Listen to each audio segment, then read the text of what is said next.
Let's start this one over. There's lights all over this place. You just have to Turn them on. As a matter of fact, I could probably No, those aren't necessary. turn on the spotlight. Hi, we're in Bob Brown's workshop here in Northern Virginia, and we're taking a look around. It's very well organized. Everything is it has a place and a place for everything. And there's Mr. Brown over there right now. Hello, Mr. Brown. Say hello to everyone. That's not true. It's not organized. I work in chaos, but I work best in chaos. So some of it's organized, some of it's not. This is kind of all organized. The rest of it isn't. Tell me what we're seeing in here all around. A mess. Well, I've not had a chance to get back here, but as you can see, when I work, I wait until everything's finished and then go back and clean it up. And this is on my to-do list, clean up these two workbenches because they, I'd like to say they don't normally look like this, but they do.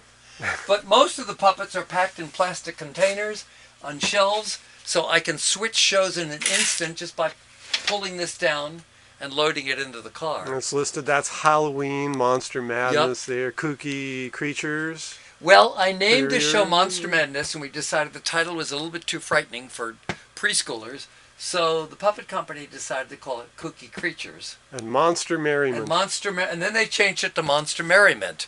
And every once in a while, they'll put down on some advertising stuff, you're doing, Kooky Creatures, and I have no idea what that show is because I have almost 20 different variety shows. What is it with alliteration and people like us?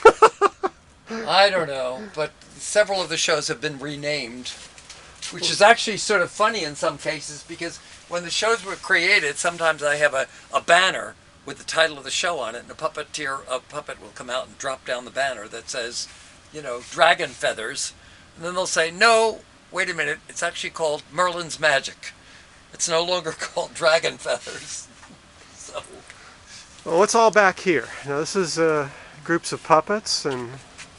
Well, everything on these shelves is a show.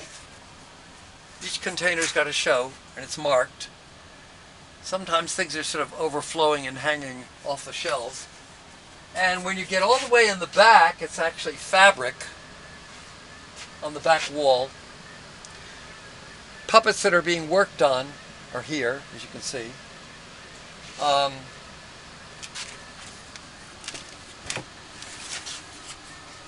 We talked about my using stuffed toys, and this is an example of a stuffed toy that I just converted to a marionette.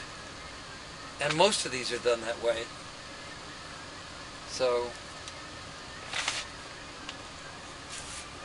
place is packed. Kiddo. You got stuff everywhere.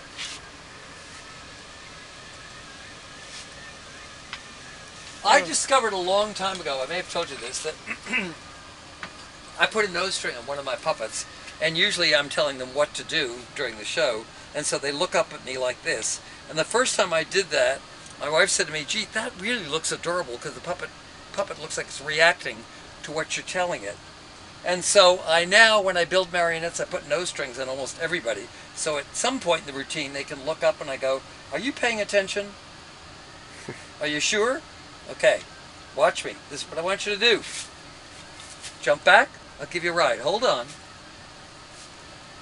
So nose strings are a must on all of my marionettes. Well, thanks for the little tour down here. That was certainly lovely. Good. Lots of great stuff down here. There's a lovely little skeleton. I'm going to come up here and see if I can get a little bit better shot of him.